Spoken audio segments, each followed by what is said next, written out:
여러분, 죽은 자는 말이 없다고들 하지요. 하지만 그건 틀린 말입니다. 죽은 자는 입이 아니라 자신이 묻힌 흙의 무게와 차가운 바람, 그리고 남겨진 자의 죄책감을 통해 끊임없이 말을 걸어옵니다. 다만 우리 같은 평범한 사람들이 그 소리를 듣지 못할 뿐이지요. 여기 그 소름 끼치는 망자의 목소리를 홀로 듣는 노인이 있습니다. 지금으로부터 200년 전 경상도 어느 고을 뒷산, 짐승들조차 발길을 끄는 음산한 공동묘지에는 귀노인이라 불리는 벙어리 묘직이 영감이 살고 있었습니다. 10년 넘게 남의 무덤이나 파주며 밥벌이를 하던 이 영감님은 낮에는 시장통에서 동네 아이들이 던지는 돌멩이를 맞으면서도 허허 웃기만 하던 바보였습니다. 사람들이 침을 뱉어도 장사꾼들이 썩은 생선 대가리를 던져줘도 그저 고개를 숙이던 불쌍한 영감이었죠. 하지만 해가 지고 묘지의 안개가 자욱하게 깔리면 이 노인의 정체는 완전히 달라집니다. 이 노인이 밤마다 무덤가에서 삽질을 하는 진짜 이유를 아는 사람은 아무도 없었습니다. 어느 비바람 몰아치던 칠흑 같은 밤이었지요. 귀노인이 아무도 없는 무덤가 구석, 클더미가 채 마르지도 않은 새 무덤 하나를 미친 듯이 파헤치기 시작했습니다. 한참을 파 내려가던 삽 끝에 툭 하고 무언가 걸렸습니다. 노인은 동작을 멈췄습니다. 서서히 흙을 걷어내자 그 안에서 드러난 것은 방금 막숨이 끊어진 듯 생생한, 그러나 목에는 시퍼런 손자국이 남고 손톱 끝은 피로 물든 어느 가련한 여인의 손목이었습니다. 그 여인의 손목에는 붉은 실로 엮인 기괴한 매듭이 칭칭 감겨 있었습니다. 그건 산 사람이 죽은 사람의 영혼이 빠져나오지 못하게 걸어둔 가장 잔인한 저주의 매듭이었지요. 그 순간이었습니다. 노인이 그 차가운 손목을 잡자마자 갑자기 사방에서 수천 마리의 까마귀가 비명을 지르며 날아올랐고 묘지 전체가 뒤흔들릴 듯한 여인의 곡소리가 들려오기 시작했습니다. 어머니, 배가 고파요, 어머니. 저를 왜 그 깊은 물 속에 던지셨나요? 손톱이 다 빠지도록 긁어도 아무도 대답해주지 않았어요. 여러분, 들리십니까? 이 한 맺힌 목소리가, 이 여인은 이 고을 만석군 집안의 현숙한 며느리 연하였습니다. 그런데 왜 그녀는 화려한 안방이 아닌 이 차가운 흙바닥 아래 저주의 매듭에 묶인 채 묻혀 있어야 했을까요? 그리고 벙어리인 줄 알았던 이 묘지기 노인은 왜 그녀의 귀신과 은밀한 눈빛을 주고받으며 피의 복수를 약속하는 것일까요? 오늘 제가 들려드릴 이야기는 단순히 시어머니와 며느리의 갈등 이야기가 아닙니다. 인간의 탈을 쓰고 악마의 짓을 저지른 자가 어떤 처절한 대가를 치르는지, 그리고 천대받던 묘직이 영감이 숨겨온 조선 최고의 칼잡이라는 그 소름 돋는 정체가 어떻게 밝혀지는지에 대한 40분의 대서사시입니다. 자, 이제 여러분의 가슴 속에 맺힌 응어리를 단칼에 베어버릴 조선판 잔혹복수극. 그 피 냄새 나는 진실의 문을 지금 바로 열겠습니다. 채널 고정하시고 끝까지 함께 해 주십시오. 여러분, 이제 본격적으로 박찬판 댁의 소슬대문안 그 화려한 기와 아래 숨겨진 지옥을 들여다보겠습니다. 가난한 선비 집안에서 시집온 연화에게 이곳은 숨소리조차 죄가 되는 감옥이었습니다. 새벽 4시 남들이 단꿈을 꿀 때 연화는 이미 우물가에서 살얼음을 깨고 있었습니다. 시어머니 조씨가 깨어났을 때 드릴 숭늉의 온도가 조금이라도 맞지 않으면 그날은 대청마루에서 매 타작이 시작되는 날이기 때문이죠. 이년아, 내 눈엔 이 김이 안 보이느냐? 내 혓바닥을 다 데쳐서 죽일 작정이야? 조 씨는 펄펄 끓는 숭늉 사발을 연화의 버선 발등 위로 던져버렸습니다. 뜨거운 물이 버선을 적시고 살이 익어가는 통증에 연화가 비명을 지르자 조 씨는 눈을 부라리며 다가와 연화의 뺨을 세차게 내리쳤습니다. 어디서 시어미 앞에서 비명을 질러? 이 근본도 없는 년. 내 아비가 훈장질하며 가르친 게 고작 이거냐? 내년이 우리 집에 들어오고 나서부터 집안에 재수가 온 붙었어. 당장 그 젖은 버선 벗고 맨발로 마당에 나가서 빗자루질해라. 먼지 하나라도 날리면 오늘 저녁은 없다. 연화는 차가운 새벽 서리가 내린 마당을 맨발로 쓸었습니다.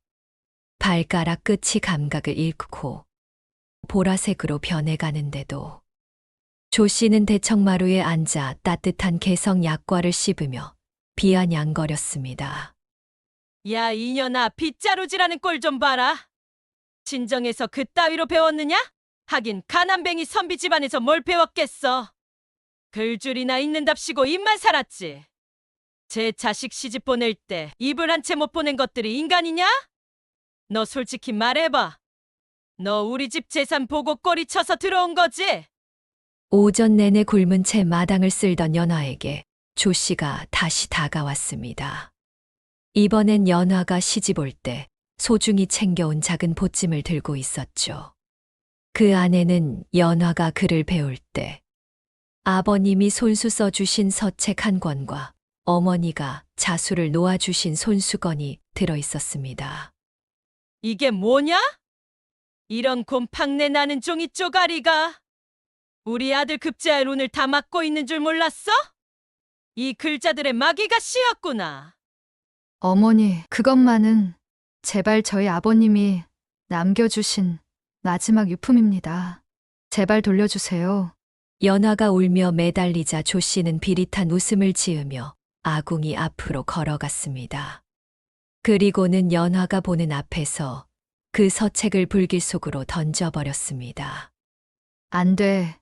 아버님, 닥쳐라 이년아. 내 아비가 그렇게 잘났으면 너를 이런 집에 민며느리처럼 보냈겠느냐? 내 아비는 너를 판 거야. 쌀 몇 가마니에 너를 팔아넘긴 거라고. 그런데 무슨 유품 타령이야? 이제 너한테 부모는 없다. 오직 나. 이 집안의 법도만이 내 부모다 알겠느냐? 연화는 불타가는 서책을 보며 가슴을 쥐어뜯었습니다. 조 씨는 연화의 턱을 치켜들고 속삭였습니다. 억울해하지 마라. 이게 다 내 팔자야. 내가 전생에 죄를 많이 지어서 이런 가난한 집 딸로 태어난 거고 우리 집에서 종처럼 살며 그 죄를 씻는 거야. 내가 너를 사람 대접해 주는 걸 감사하게 생각해야지. 어디서 감히 눈을 똑바로 떠? 이 눈가를 다 뽑아버리기 전에 고개 숙여. 해가 지고 기온이 뚝 떨어졌습니다. 마을 사람들도 모두 집 안으로 들어가 문을 걸어 잠그는 그 시간에 조 씨는 연화에게 산더미 같은 빨래를 안겼습니다. 이거 다 해가지고 와. 특히 대감마님 입으시던 흰 도포. 거기 묻은 얼룩 하나라도 남으면 내일 내 제삿날인 줄 알아라. 개울가 얼음이 얼었으면 머리로 깨서라도 빨아와. 연화는 호적삼 하나만 입은 채 빨래터를 향했습니다. 손가락은 이미 감각이 없었고 방망이질할 때마다 뼈가 마디마디 끊어지는 것 같았습니다. 그때 마을 아낙 한 명이 지나가다 연화를 보고 깜짝 놀라 멈춰 섰습니다. 아이고, 박참판 댁세댁 아니오? 이 밤중에, 이 추위에, 손이 이게 뭐야? 피가 나잖아. 세상에. 조씨 부인이 너무하네. 연화는 대답도 못하고 고개만 숙였습니다. 조 씨가 멀리서 지켜보고 있다는 걸 알았기 때문이죠. 아니나 다를까 조 씨가 어둠 속에서 그림자처럼 나타났습니다. 어머, 이웃사촌님. 우리 며느리가 워낙 부지런해서요. 제가 그렇게 말려도 굳이 지금 하겠다고 고집을 부리네요. 요즘 애들이 참 기가 세죠? 제가 민망해서 못 살겠어요. 조 씨는 이웃이 가자마자 연화의 등짝을 발로 걷어찼습니다. 이년아! 동네 창피하게 여기서 청승을 떨어? 내가 너를 시켰다고 광고하고 싶어? 당장 입 닥치고 빨래나 해. 그리고 내일부터는 밥도 없다. 내년이 먹는 쌀알 하나하나가 우리 아들 수명을 깎아먹는 것 같으니 앞으로는 남은 숭늉이나 마시고 살아. 만약 배고프다고 소문내면 내 친정 부모들까지 이 고을에서 발 못 붙이게 만들 줄 알아라. 여러분, 10여 분 동안 들려드린 이 이야기가 믿어지십니까? 조 씨는 연화의 몸뿐만 아니라 정신까지 파괴해 갔습니다. 며느리를 인간이 아닌 애군을 몰고 온 저주받은 물건으로 취급하며 서서히 숨통을 죄어갔던 것이죠. 시청자 여러분, 가슴이 답답해서 잠이 안 오실 정도지요? 하지만 이건 전초전에 불과합니다. 이제 조 씨의 광기는 단순한 구박을 넘어 돌이킬 수 없는 범죄의 영역으로 넘어가게 됩니다. 이제 이어질 비극적인 죽음과 암매장 파티에서 연화의 마지막 절규와 조 씨의 소름 돋는 만행을 공개하겠습니다. 채널 고정하십시오. 지옥 같은 시집살이 속에서도 연화가 하루하루를 버틴 단 하나의 이유는 친정에 계신 병든 노모였습니다. 내가 여기서 죽으면 우리 어머니 약 한 첩 못 지어드린다는 그 일념 하나로 모진 수모를 견뎠지요. 그런데 어느 비 오기 직전에 흐린 오후였습니다. 잿빛 구름이 낮게 깔려 숨이 턱턱 막히던 그때 담장 너머로 다급한 목소리가 들려왔습니다. 연화야, 박참판댁 며느리 연화야, 내 어머님이 지금 위독하시다. 너를 찾으며 눈도 못 감고 계셔.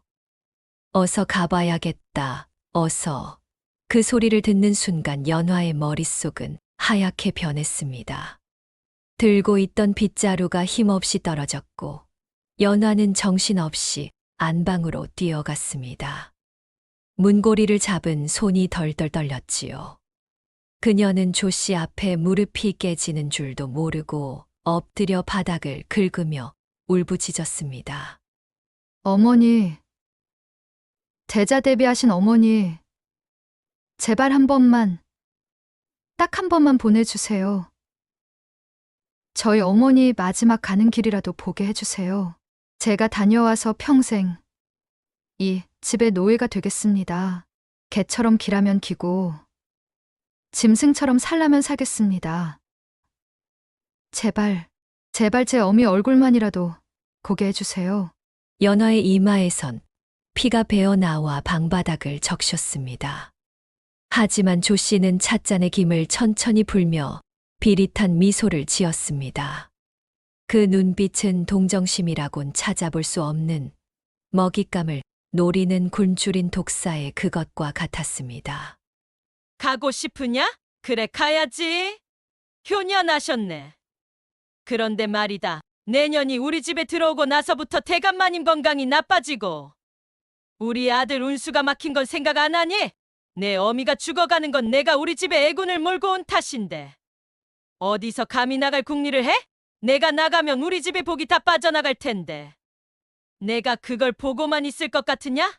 너는 이 집 문턱을 넘는 순간 내 아비 어미가 더 큰 벌을 받아 지옥으로 떨어질 줄 알아라. 연화가 조 씨의 바짓가랑이를 붙잡고 옷자락이 찢어지도록 매달리자 조 씨의 인내심이 바닥을 드러냈습니다. 조 씨의 얼굴은 순식간에 인간의 탈을 벗고 악귀처럼 일그러졌지요. 조 씨는 옆에 있던 화로 위에 펄펄 끓는 숭늉 주전자를 거칠게 집어들었습니다. 가고 싶으면 이 숭늉을 다 마시고 가라. 기운이 있어야 친정까지 걸어갈 것 아니냐? 시어미가 주는 마지막 정이니 한 방울도 남기지 말고 다 마셔. 조 씨는 연화의 머리채를 휘잡고 입을 억지로 벌리려 했습니다. 연화가 고통에 몸부림치며 거부하자 조 씨는 관기 어린 눈으로 그 끓는 물을 연화의 가슴과 화상, 자국이 선명한 손등 위로 그대로 부어버렸습니다. 아, 어머니, 살려주세요. 비명이 방 안을 가득 채웠지만 조 씨의 손길은 멈추지 않았습니다. 오히려 더 즐겁다는 듯 주전자를 높이 들어 연화의 온몸을 태워버렸지요. 어디서 어른이 주는데 소리를 질러. 내년이 우리 아들 과거 공부 방해하려고 일부러 곡소리를 내는구나? 내 어미는 오늘 죽을 거다. 그리고 그 죄는 다 내가 받는 거야. 너는 죽어서도 이 집 귀신이 되어 우리 아들 앞길을 막겠지. 그 꼴은 내가 절대로 못 본다. 차라리 내가 죽어야 우리 집안이 평안해질 게야. 너는 오늘 이 집을 나가는 게 아니라 이 세상에서 나가는 거다.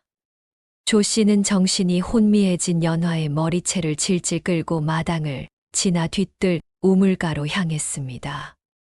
하늘에서는 기다렸다는 듯 시커먼 장대비가 쏟아졌고 거친 천둥 소리는 연화의 마지막 비명을 집어삼켰습니다. 어머니, 제발 어머니. 죽어라. 내가 죽어야 우리 아들이 더 좋은 가문의 처녀와 다시 혼이 날 것이고 나도 발을 뻗고 잔다. 내년은 태어나지 말았어야 할 재앙이야. 조 씨는 광기 어린 힘으로 연화의 몸을 우물난간 너머로 밀어 넣었습니다. 연화는 본능적으로 살기 위해 우물벽을 손톱이 빠지도록 긁어댔습니다. 돌 틈에 손가락이 끼어 뼈가 드러나는데도 연화는 포기하지 않았지요. 하지만 조 씨는 근처에 있던 무겁고 날카로운 돌덩이를 들어 연화의 손 위로 무참히 떨어뜨렸습니다. 차가운 우물 속 깊은 어둠으로 가라앉으며 연화는 보았습니다. 위에서 자신을 내려다보며 승리감에 취해 광기 어린 웃음을 짓는 조 씨의 얼굴을요. 연화는 마지막 숨을 내뱉으며 속으로 피눈물을 흘렸습니다. 살려줘. 배가 고파. 어머니, 얼굴이 보고 싶어. 조 씨는 하인들을 불러 시신을 건져 올리게 한 뒤 더러운 가마니에 짐승처럼 말아버렸습니다. 그리고는 싸늘하게 명령했죠. 이년아, 내가 감히 누굴 원망해. 내가 미쳐서 스스로 투신했다고 동네에 소문을 내라. 그리고 당장 공동묘지 가장 구석진 곳, 사람 발길 닿지 않는 곳에 묻어라. 돌을 얹어 절대로 땅 위로 나오지 못하게 해. 누구도 이 무덤을 찾게 해서는 안 된다. 알겠느냐? 비바람이 몰아치는 밤, 연화의 시신은 산으로 끌려가 차가운 흙더미 속에 묻혔습니다. 눈도 감지 못한 가련한 며느리의 얼굴 위로 흙이 쏟아질 때, 저 멀리 안개 속에서 이 모든 것을 죽은 듯 지켜보던 한 남자의 그림자가 있었으니 바로 벙어리 묘지기의 귀노인이었습니다. 자, 여러분. 이제 억울한 연화의 영혼은 어떻게 되었을까요? 그리고 귀노인은 왜 그녀의 무덤을 다시 파헤치기 시작했을까요?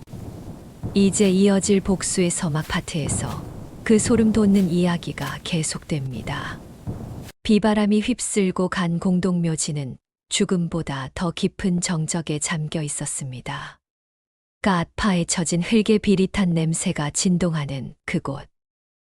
연화가 가마니에 말려 짐승처럼 던져진 무덤가 위로 푸르스름한 도깨비불이 하나둘 피어오르기 시작했습니다. 그때였습니다. 칠흑 같은 어둠을 뚫고 땅을 긁는 소리가 들려왔습니다. 바로 벙어리 묘지기 귀노인이었습니다. 평소 마을에서는 동네 아이들의 돌팔매질에도 허허 웃으며 침뱉음을 당하던 바보 노인이었으나 오늘 밤 그의 눈빛은 굶주린 호랑이처럼 번뜩이고 있었습니다. 노인은 아무 말 없이 낡은 삽을 들어 흙을 파헤치기 시작했습니다. 얼어붙은 땅이 노인의 거친 삽질에 힘없이 무너져 내렸습니다. 한참을 파 내려갔을까, 마침내 더러운 가마니에 쌓인 연화의 시신이 그 비극적인 모습을 드러냈습니다. 노인이 가마니를 걷어내자 억울함에 눈도 감지 못한 연화의 창백한 얼굴이 달빛 아래 드러났습니다. 그 순간 산 전체가 비명을 지르듯 차가운 돌풍이 몰아치며 연화의 머리카락이 노인의 얼굴을 핥히고 지나갔습니다. 할아버지 추워요. 배가 고파서 창자가 다 타들어가요. 저를 왜 죽였나요? 허공에서 가느다란 연화의 홀령이 안개처럼 피어올라 노인 앞에 섰습니다. 손톱은 흙을 긁다 다 빠져 있고 목에는 조 씨가 남긴 시퍼런 손자국이 선연했지요. 그때였습니다. 30년 동안 단 한마디도 하지 않아 혀가 굳었으리라 믿었던 노인이 천천히 입을 열었습니다. 그 목소리는 마치 땅속 깊은 곳에서 울려 나오는 거대한 종소리와 같았습니다. 오냐, 가엾은 아이야. 내 30년 동안 이 산에서 수천 명의 망자를 보았으나 너만큼 시퍼런 원한을 품은 자는 처음이로구나. 저들이 내 입을 막으려 붉은 실을 감고 가슴 위에 돌을 얹었으나 내 귀에는 내 비명이 천둥 소리보다 크게 들리는구나. 너를 이토록 처참하게 만든 자가 누구냐? 내 손톱을 뽑고 내 심장을 얼어붙게 만든 그 악마가 누구란 말이냐? 사실 귀노인은 평범한 묘지기가 아니었습니다. 그는 수십 년 전 왕실의 비리를 척결하던 비밀 수사관이자 당대 최고의 검객이었던 금부도사 강무원이었습니다. 권력 다툼의 음모 속에서 가문을 잃고 스스로 혀를 자른 척하며 이 공동묘지에 숨어 지내던 죽은 자들의 마지막 심판관이었지요. 노인은 품속에서 낡은 비단 주머니를 꺼냈습니다.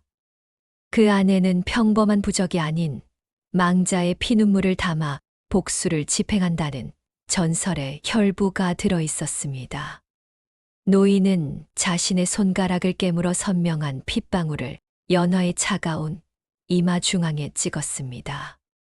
내가 이곳에 숨어 지낸 것은 다시는 세상의 피에 관여하지 않기 위함이었으나 저 조씨 노파의 악행은 하늘의 인내심을 넘었구나. 연화야, 내 원한을 내 칼에 빌려주겠느냐? 매컴이 저 가식적인 여편네의 심장을 겨누게 해주겠느냐? 내가 흘린 피눈물만큼 저 집안의 대들보를 흔들어주마. 연화의 홀령이 피눈물을 흘리며 고개를 끄덕이자 노인이 쥐고 있던 낡은 지팡이 속에서 시퍼런 칼날이 그 모습을 드러냈습니다. 조선 제1검의 검신이 달빛을 받아 차갑고도 아름답게 빛났습니다. 나와 계약을 맺자. 내가 너의 원수를 갚아주고 저 추악한 조씨의 죄를 만천하에 드러내어 어사 마패 앞에 무릎 꿇리겠다. 대신 복수가 끝나는 날 너의 영혼은 이 산의 수호신이 되어 다시는 너 같은 억울한 자가 생기지 않도록 지키는 등불이 되어라. 그리하겠느냐? 노인이 허공을 향해 검을 휘두르자 주변의 대나무들이 일제히 몸을 비틀며 비명을 지르기 시작했습니다. 낙엽들이 소용돌이치며 노인의 주위를 감싸 안았습니다. 내일부터 저 박참판 댁에 지옥의 문이 열릴 것이다. 조씨 노파가 먹는 밥은 모래가 될 것이요. 그녀가 마시는 물은 피가 될 것이며 그녀가 잠드는 베개 밑에서는 내 곡소리가 멈추지 않을 것이다. 내가 저 집안의 가식적인 가면을 갈갈이 찢어 발겨주마. 기어이 내 원을 풀어주마.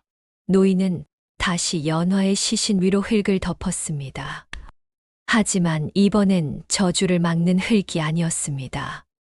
복수를 완수하기 전까지 망자가 머물 강력한 진지였지요.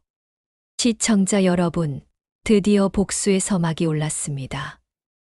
이제 이어질 조 씨의 공포 파트에서 조 씨가 밤마다 어떤 끔찍한 환각에 시달리며 서서히 말라 죽어가는지 그 소름 끼치는 심리 스릴러를 보여드리겠습니다. 채널 고정하십시오.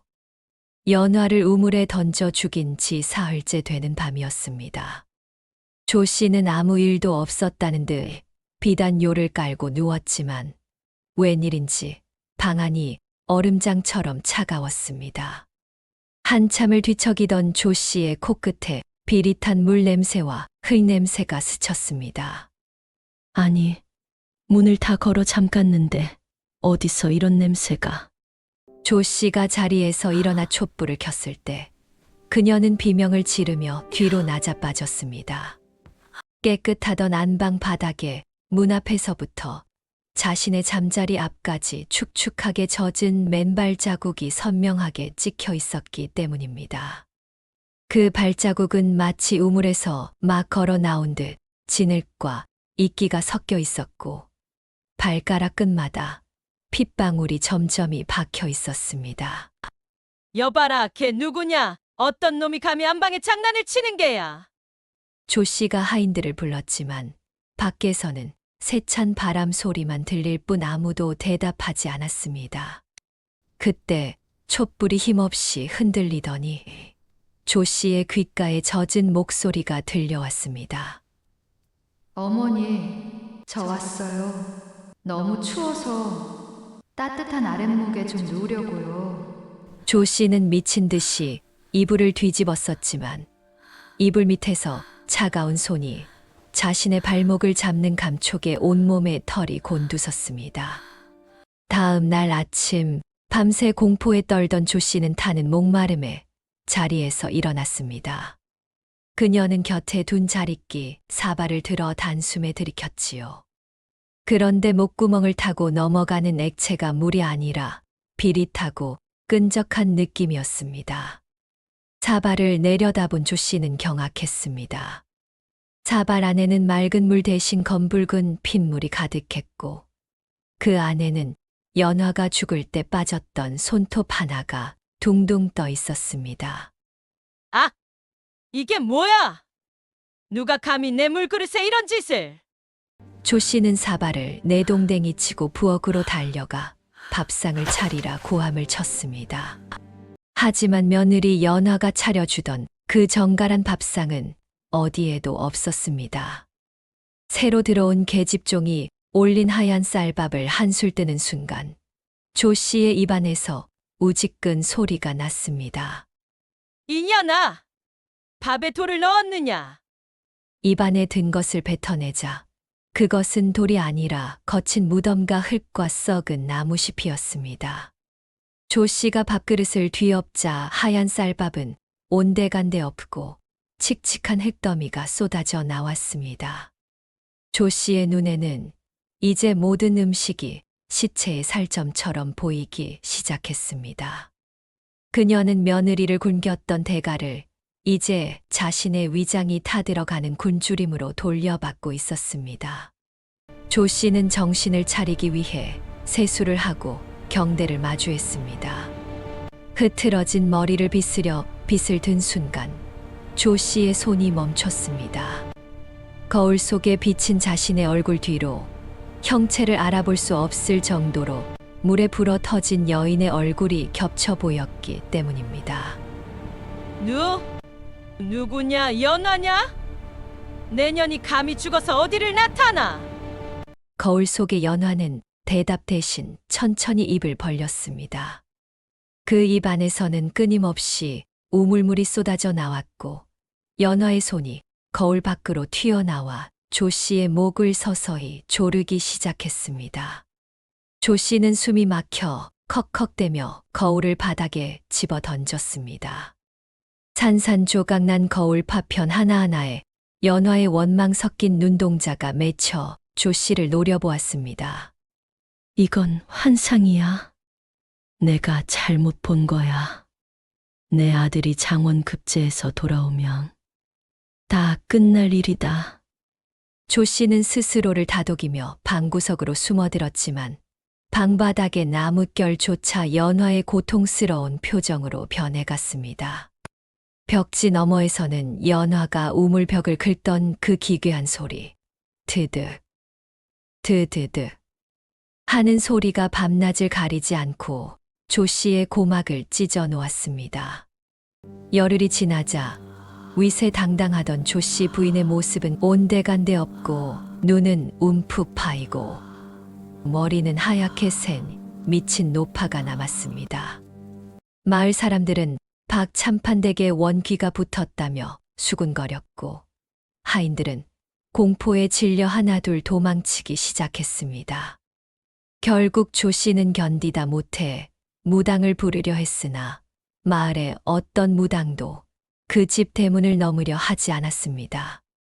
그때 조 씨의 머릿속에 번뜩이는 생각이 스쳤습니다. 그래, 그 벙어리 묘직인 놈, 그 놈이라면 산 사람과 죽은 사람의 중간에 사니 무언가 방법을 알 거야. 그년의 무덤을 더 깊이 파묻고 돌을 더 큰 걸 얹어달라고 해야겠다. 조 씨는 미친 사람처럼 산길을 올랐습니다. 연화가 묻힌 그 공동묘지, 귀노인이 사는 오두막을 향해 달렸지요.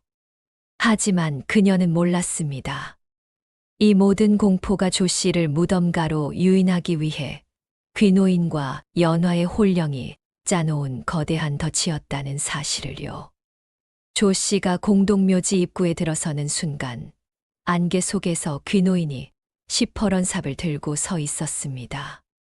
그리고 그 옆에는 피눈물을 흘리며 웃고 있는 연화의 환영이 조 씨를 환영하고 있었지요. 시청자 여러분, 이제 모든 죄악이 낱낱이 밝혀질 심판의 시간이 다가왔습니다. 다음 사이다, 심판. 어사출두야, 파트에서 조 씨의 추악한 민낯이 어떻게 전고올 사람들 앞에 드러나는지 그 통쾌한 결말을 공개합니다. 안개 낀 무덤가, 미친 듯이 달려온 조 씨가 귀노인의 바짓가랑이를 붙잡고 비명을 지릅니다. 영감, 제발 그년 좀 막아주게. 연화 그년이 밤마다 내 목을 조르고 밥 대신 흙을 먹여 더 큰 돌을 가져다가 무덤을 눌러버리란 말이네. 내 전 재산을 다 주겠네. 그때였습니다. 평생 벙어리인 줄 알았던 귀노인이 조 씨의 손을 거칠게 뿌리치며 차갑게 입을 열었습니다. 내년이 누른 것은 며느리의 시신이 아니라 내년의 추악한 양심이었구나. 죄 없는 영혼을 짓밟고도 내가 살기를 바라느냐?